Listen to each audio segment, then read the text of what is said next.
Lição 9. Buscar provas de segurança em vez de resolver os conflitos pessoais. Segunda parte. A balsa que carregamos nas costas. Se uma pessoa acha que não é capaz de ser bem-sucedida em seus objetivos ou fica bloqueada em situações vitais, torna-se insegura. Quanto maior for sua insegurança, mais propensa estará a procurar ajuda externa e a apegar-se a ela. É lógico que, em determinadas circunstâncias, podemos depender de alguém para sobreviver. O piloto do avião, o médico, a pessoa que faz o comer, um bombeiro no incêndio, ou seja, são dependências racionais que nos permitem subsistir no mundo e das quais não podemos prescindir. O problema surge quando nós apegamos a uma fonte de segurança fictícia para suprir incapacidades que poderíamos vencer se tivéssemos mais confiança em nós mesmos ou se tentássemos desenvolver certas habilidades ou competências. Essas estratégias compensatórias, muletas psicológicas, geralmente nos tirem de apuros, mas não ajudem a solucionar os problemas de fundo. Simplesmente nos apegamos a elas e a endeusamos. Uma parábola de Buda ilustra o que eu afirmei. Um viajante parou à beira de um rio enorme. Ao lado em que ele estava era perigoso. Havia animais selvagens e a água era muito agitada. Ao passo de outra extremidade, o rio brilhava serenamente. Como não existia nenhuma ponte para atravessá-lo e ele não sabia nadar, decidiu fazer uma balsa. Juntou galhas de árvores, plantas, folhas e construía. Depois de pronto, ele navegou satisfeito até a margem segura e pensou: esta balsa me foi uma grande ajuda, pois consegui escapar da zona perigosa e chegar aqui são e salvo, por isso vou levá-la comigo para onde for. E se afastou com a balsa nas costas.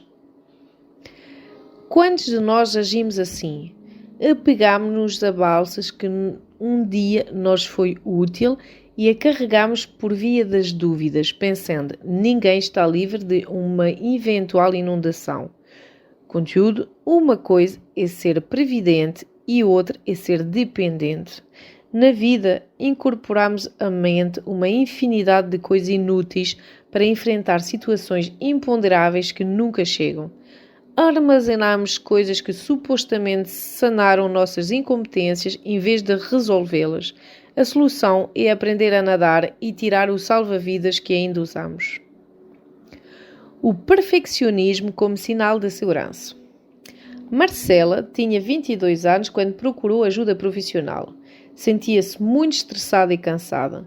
Submeterá-se a um ritmo de estudo bastante cansativo na universidade e agora sofria as consequências.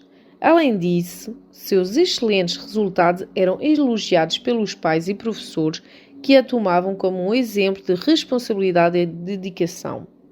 Ela levava isso muito sério, esse papel, e fazia o impossível para mantê-lo. Não admitia cometer erros. Estava sempre a trabalhar exaustivamente na aula e só entregava os trabalhos quando estavam totalmente segura do que não continha nenhuma incorreção. Ao analisar a sua história pessoal, percebi dois fatos importantes. Quando tinha 7 anos, ela foi diagnosticada com dislexia, o que fez repetir um ano escolar e ter mais variados problemas no colégio. A segunda questão dizia respeito à sua irmã mais nova, uma menina brilhante que se destacava em tudo o que fazia e com quem competirá a vida inteira. Ambos os fatores, o déficit da aprendizagem e a comparação com a irmã, levaram-na a elaborar dois conceitos de si mesma, claramente autodestrutivos. Sou pouco inteligente e se eu quiser conseguir algo na vida, terei de me dedicar muito mais que as outras pessoas, por causa do meu déficit de inteligência.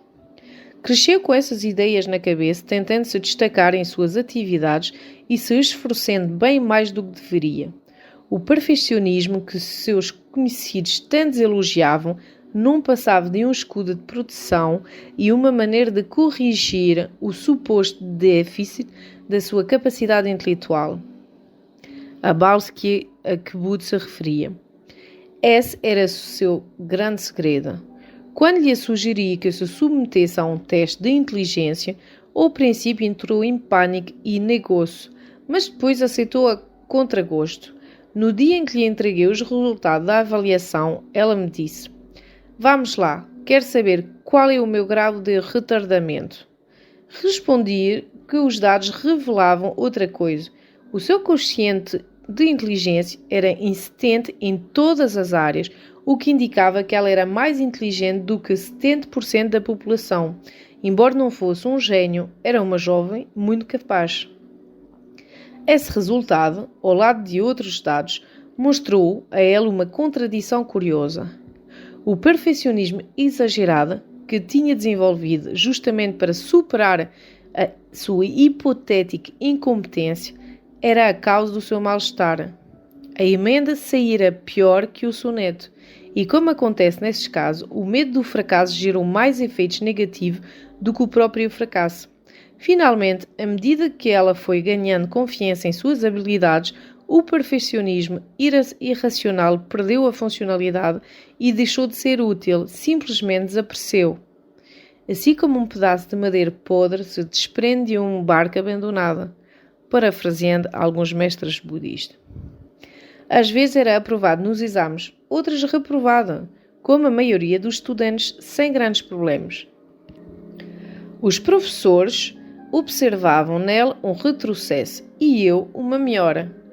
Formou-se em engenharia, sem brilho, mas em paz, e parou de se comparar e competir com a irmã. Rompeu a dependência quando chegou a uma profunda e reveladora convicção: eu basto-me a mim mesmo. A dependência das câmaras de bronzeamento. Um homem de 40 anos foi ao meu consultório porque sua mulher sentia vergonha de estar com ele, cuja pele tinha um bronzeado exagerado. O homem contou-me o seguinte: minha mulher diz que eu não assumo minha cor natural, mas eu me sinto muito bem assim. Resolvi procurá-lo para evitar problemas. Todos os dias, fazia 5 anos, ele entrava numa câmara de bronzeamento para adquirir ou manter o tom desejado. Embora tivesse boa aparência, a cor da sua pele parecia artificial, e se alguém fazia algum comentário sobre isso, ele argumentava que o seu aspecto dourado o fazia destacar-se como uma celebridade. A questão agravava-se quando o casal ia viajar, porque o homem só aceitava ir a lugares onde houvesse câmaras de bronzeamento. Além disso, andava com potes de creme para conservar o tom adequado e tentará até alterar a pigmentação da pele com a ajuda de um cirurgião e de um dermatologista sem nenhum sucesso. À luz do dia, ele se olhava várias vezes em um espelho de aumento para verificar como estava a coloração. Enfim, seu apego à cor da pele era evidente. De onde vinha essa preocupação? Após uma análise detalhada, descobri que na infância seus colegas zombavam dele porque sua pele era extremamente branca. O facto que mais o marcou foi um episódio ocorrido na adolescência, quando ele se declarou a uma mulher e ela lhe respondeu literalmente, ele ainda guardava em seu antigo diário as palavras que ela usará: eu jamais sairia com alguém tão leitoso. A partir deste dia, desenvolveu um síndrome semelhante à de Michael Jackson e, assim como o cantor, repudiou seu fenótipo. Com o tempo, sua pele adquiriu uma cor de cenoura que chamava a atenção de todos. Como se não bastasse, o processo de bronzeamento artificial vinha-lhe cozendo lesões na pele, o que preocupava os médicos e a família. O raciocínio do meu paciente era o seguinte: não gosto de mim com essa pele branca demais, por isso vou maquilhar, dissimular esse efeito com o bronzeado. Bronzear-se equivalia à balsa de Buda, pois lhe permitia sobreviver a uma aparência física que detestava. Depois de vários meses de terapia, ele percebeu uma coisa surpreendente: ninguém se importava com a sua cor branca. Ao incorporar esse facto, ele se animou a mudar. Aos poucos, o bronzeamento perdeu a utilidade e os cremes foram para o lixo. O mito da segurança psicológica. Não existe segurança psicológica total. Nada neste mundo pode lhe garantir que ninguém nunca vai magoá-lo. Se você é daqueles que gosta de manter tudo sob controle, sinto muito, mas está perdendo tempo. Além de mais, considerando os riscos potenciais e as possibilidades em contrário, estar livres de patologias e doenças graves já é um milagre. O sonho de todo dependente que quer compensar suas deficiências é estar rodeado de guardas-costas afetivos e psicológicos que o protejam de qualquer sofrimento ou incômodo. Se pudesse voltar ao líquido amniótico, não pensaria duas vezes. E ele é movido pelo seguinte pensamento: como não sou capaz de cuidar de mim mesmo, preciso de alguém que me adote ou me ajude. Você ficaria admirado com o que é capaz de fazer em situações de limite.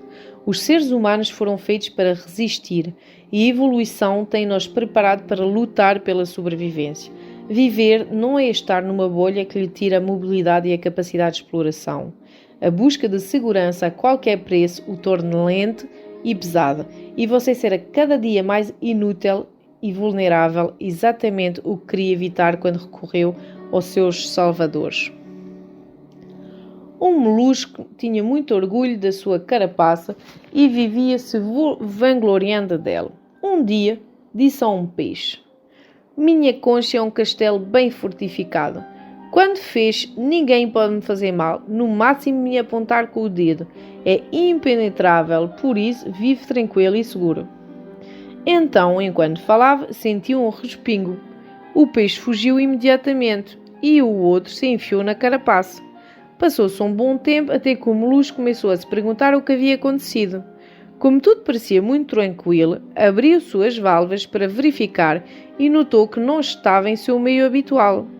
De facto, encontrava-se ao lado de centenas de outros animais semelhantes a ele em uma barraca de mercado debaixo de uma placa onde se lia R$10 o quilo. Lá no ato cito uma frase do mestre Dogen Zenji que reforça o texto acima. Se houvesse um pássaro que quisesse observar primeiro o tamanho do seu, ou um peixe que quisesse avaliar primeiro a extensão da água antes de voar ou nadar, nunca conseguiria se movimentar no ar ou na água. A prática do desapego. Como evitar que os sentimentos de insegurança nos conduzem ao apego? Primeiro, eliminar as deficiências. Aprender a superar as inseguranças é fundamental para evitar cair no apego. Se você não sabe dirigir, dependerá de um motorista ou terá de compensar sua deficiência usando outro meio de transporte. Mas se aprender a conduzir, será capaz de se virar sozinho. Não sabe nadar? Precisa de um salva-vidas. Não sabe andar? Precisa de um andador. Não sabe se defender? Precisa de um guarda-costas. Não sabe falar em público? Precisa de alguém que o faça por você. E não me refiro a incapacidades inevitáveis e objetivos, como ter uma limitação insuperável, mas sim a dificuldades psicológicas que podem ser vencidos e partem de uma autopercepção deturpada. Lembro-me de dois amigos, um tímido com as mulheres e o outro extrovertido e conquistador por natureza. O primeiro foi criando uma dependência cada vez maior do segundo, a ponto de não sair-se, o outro não sai.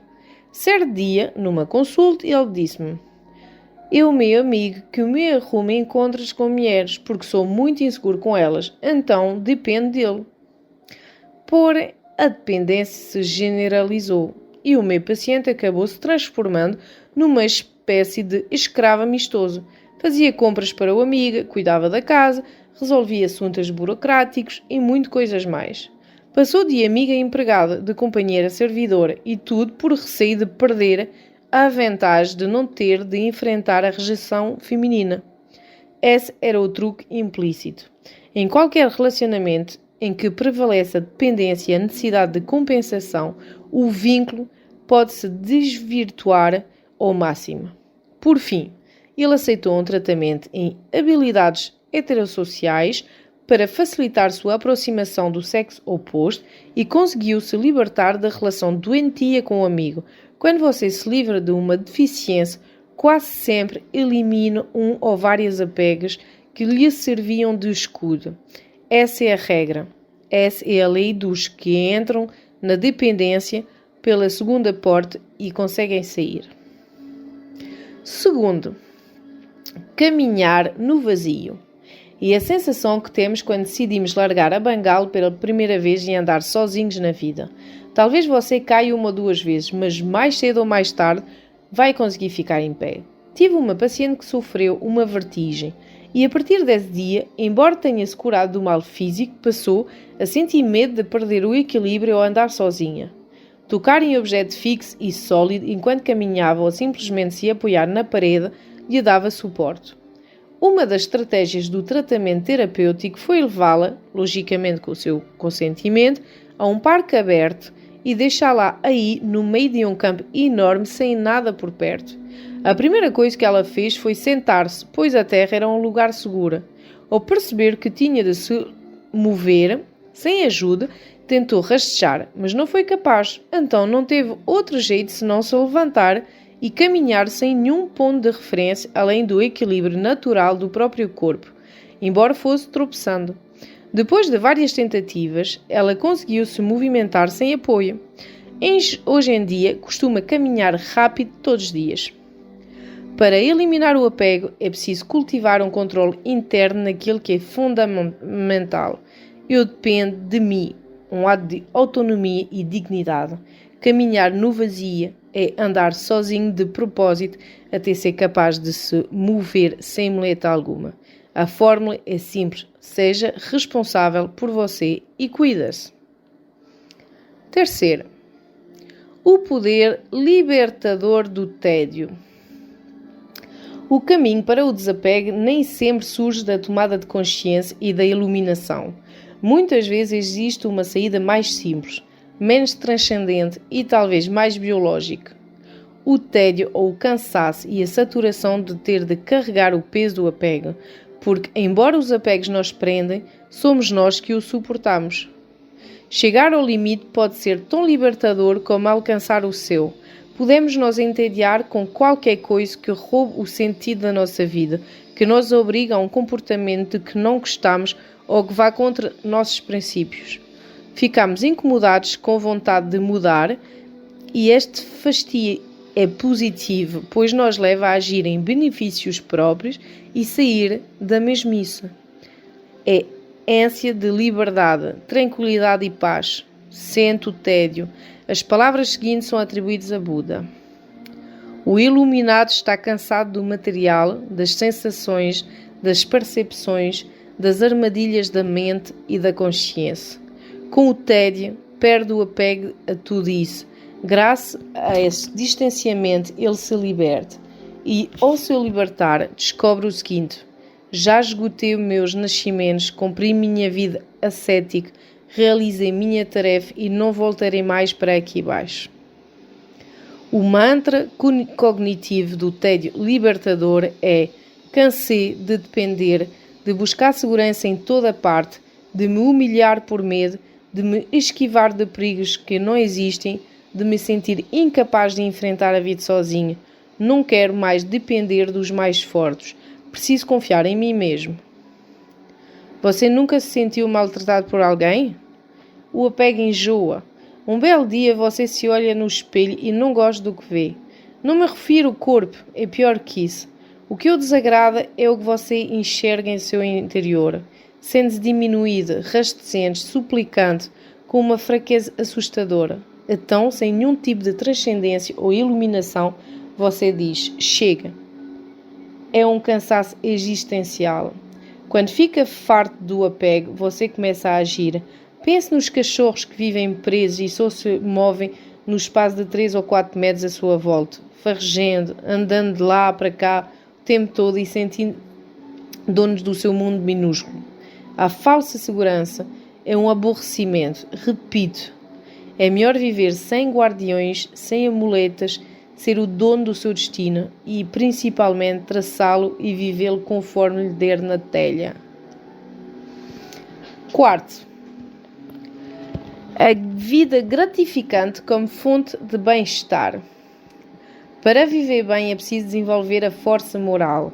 Quando isso acontece, ficamos satisfeitos porque podemos aprimorar nossas qualidades e virtudes, nosso verdadeiro potencial. Na verdade, isso é tudo o que desejamos, pôr em prática as inúmeras competências e virtudes que possuímos. A vida gratificante não é tão efêmera quanto a vida prazerosa básica, já que toca o seu lado mais íntimo e a parte genuína do seu ser. Aristóteles chamou de hedonismo esse tipo de felicidade, que se baseia no aprimoramento das virtudes pessoais. Se você é bom no desporto, deve ser desportista. Se tem um dom para as artes, seja artista. Se gosta de construir, procure ser engenheiro ou arquiteto. Quando sua vida gira em torno da sua capacidade mais autêntica, você se sente ótimo e muito próximo do bem-estar pleno. As coisas fluem mais e melhor. Tudo é simples, tudo é maravilhoso. O problema é que você só poderá ter acesso a essa capacidade se for destemido e ousado. Enquanto depender de algo ou alguém que o proteja, não conseguirá levar uma vida gratificante. Como se realizar e pôr em prática seus objetivos vivendo à sombra do outro? Se você entrar no apego pela segunda porta, a insegurança e o medo de não ser capaz o tornarão cada dia mais infeliz. Se não encarar suas deficiências sem tentar dissimulá-las ou compensá-las, nunca poderá aprimorar sua verdadeira força interior. É, de fato, um paradoxo ao cultivar a dependência do que considera forte e segura, a pessoa se torna fraca e insegura. Em nossos luxos internos, renunciamos ao que somos pelo que esperamos ser. Shakespeare.